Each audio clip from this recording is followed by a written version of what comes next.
இப்போ பில்லி சூனியமும் இதே தான். இப்போ இப்போ கரண்ட்டாக வந்து எனக்கு தெரிஞ்ச ஒருத்தவங்க அவங்களுடைய பொண்ணு வந்து வேற ஒருத்தனை விரும்புகிறாங்க. சரிங்களா? அப்போ அந்த பொண்ணு வந்து வீட்டில் வெளிப்படுத்திடுச்சு. சரிங்களா? இப்போ வெளிப்படுத்தினா நம்ம என்ன செய்வோம் அப்படின்னா, ஒன்று அந்த பையனை வேணான்னு சொல்லி நான் தூக்கு பிடிச்சி ஆகிறேன் மிரட்டுவோம் இல்லைங்களா? இல்லாட்டினா வந்து அவன் வந்து ஒன்றுக்கும் இல்லாதவன், சோத்துக்கே வழி இல்லாதவன் அப்படின்னு சொல்லி மிரட்டுவோம். இல்லைன்னா ஏதாச்சும் செய்வோம். இப்போ அவங்க என்ன செய்கிறாங்கன்னா, பிள்ளையை வர சொல்கிறாங்க மருந்து எடுக்கிறதுக்கு. மருந்து எடுக்கிறது கேள்விப்பட்டிருக்கீங்களா? கிராமங்களில் கூட்டு போவாங்க, வரிசையில் நிற்பாங்க, பைப்பு வாயில் வச்சு உரியுவாங்க. உறிஞ்சு வயிற்றுலேருந்து மருந்து எடுத்து கீழே துப்புவாங்க.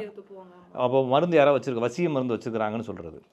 அப்போ உனக்கு யாரோ மருந்து வச்சுக்கிறான் வான்னு சொல்லி கூப்பிடுறாங்க. அப்போ இது என்னத்தில் சொல்கிறதுனா, இது வந்து ஒரு நம்பிக்கை தானே.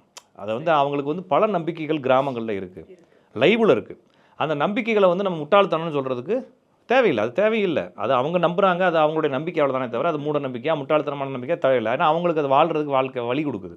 அவங்க அடுத்த ஸ்டேஜ் எடுத்துகிட்டு போய் வழி கொடுக்குது. ஆனால் அது உண்மை இல்லைன்றதை நம்ம அவன் வாயில் மருந்து எடுத்து ஊதுனா ஃப்ராடு.